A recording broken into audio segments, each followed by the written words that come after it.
Well, a bit more to do. Beam. That's got to get up there. Now, when you don't have a crane or a lifter in your back pocket, you've got to think of alternatives. So I thought, right, one thing and another went through the head, and I ended up thinking, well, what if I made some steps and lifted up a bit at a time that way? Because we're looking at 70 odd kilos here, so it's not something you can just sort of put on your shoulder and walk up the ladder with. But you can lift it in little bits. If I get my son up the other end, I'll set these steps up on this side of these beams here, and we'll be able to step it up to within a foot of the top, and only have to lift it a smidgen to start with, and about a foot at each jump. So that should hopefully work. Fingers crossed. So I'm going to get these bits of 4x3 O-rigging set up and clamped onto the posts. Well, there's the steps I've put in to hopefully get that beam up on top, up there. We can lift it in little increments at a time, and hopefully that will work.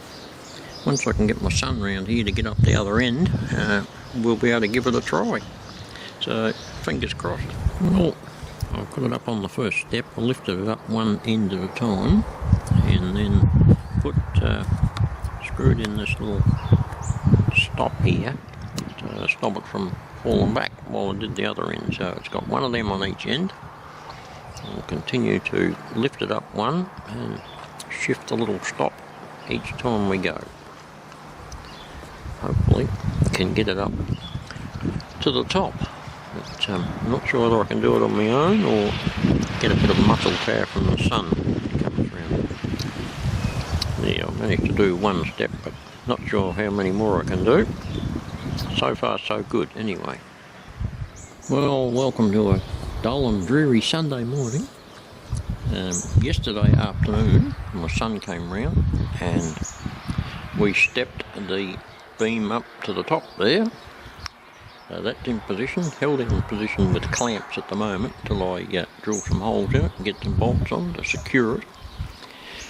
But that is in the right place, and once I've done that I can start building roofs and end wall in there. I've moved the stepping apparatus over to the other side, screwed that in, and for when we want to move that beam up as well. But that'll be down the track a little bit. I've got a lot more on the other side to concentrate on first, bit by bit.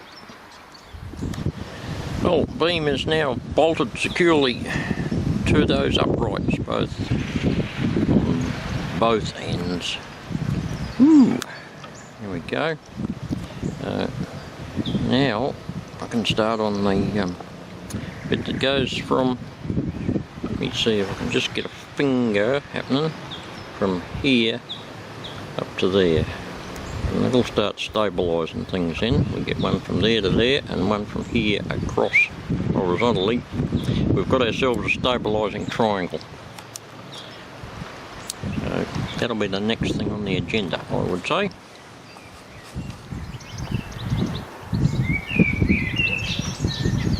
Well, a bit more progress, slowly but surely. The top there, that's the height that's going to be the ceiling, that horizontal there. That's just the top of this plate to keep it all nice and steady. We've got our first rafter in that end after much trying and measuring and trimming and trying and measuring again, and yeah, so we've got that pretty right.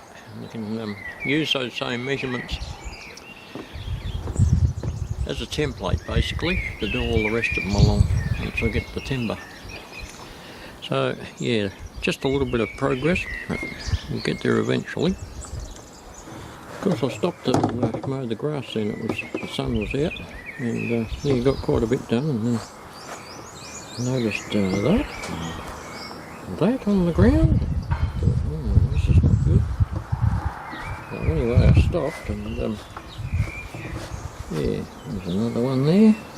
2 belts went, the main drive from the motor back to all the other business, and the deck belt that joins the 2 blades together. Joys.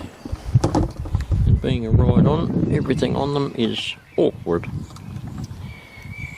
Yeah, it's not much, but it's all I've got. So I can't afford a new one at the moment. No money. So I'll just have to try and fix this old girl. Right, it's a few days down the track. I had a window of sunshine, so I thought it's time to get some of this concrete in. Now, I've used a full bag of cement so far, but that little hole's not quite finished yet, so when I get another window of sunshine, I'll put the first mix in there and tidy it all up and build it up a little bit further so that all those oil threads are well and truly embedded in concrete, and then it'll be on to the next hole. Right, so that's that bit of concrete done. Now I'll get in here out of the wind so you'll hear me a little bit better. Yeah, wind, it's just a problem down here all the time. Anyway, we'll get around it. You know, due to some popular demand from a couple of my local subs, they're a little bit more interested in having train stuff on this channel rather than my other stuff. So from this point on, I'll be uploading any of this construction type videos on my other channel, which is Built It, Restore It. You can find that. It's got a Quacker 900Z1 as the thumbnail. So yeah, all this stuff from now on will be on that channel, and I'll upload all the previous ones onto that channel as well, and start from scratch there. And yeah, like I say, any train stuff will be on this channel now, and I'll just leave the construction stuff to the other channel. And on that note, I'll see you next time, whether it be on Built It, Restore It, or Jim's Trains and Stuff. If you like what you see, please give a like, comment, and hopefully subscribe to me, please. That would help greatly. Anyway, we'll see you in the next one.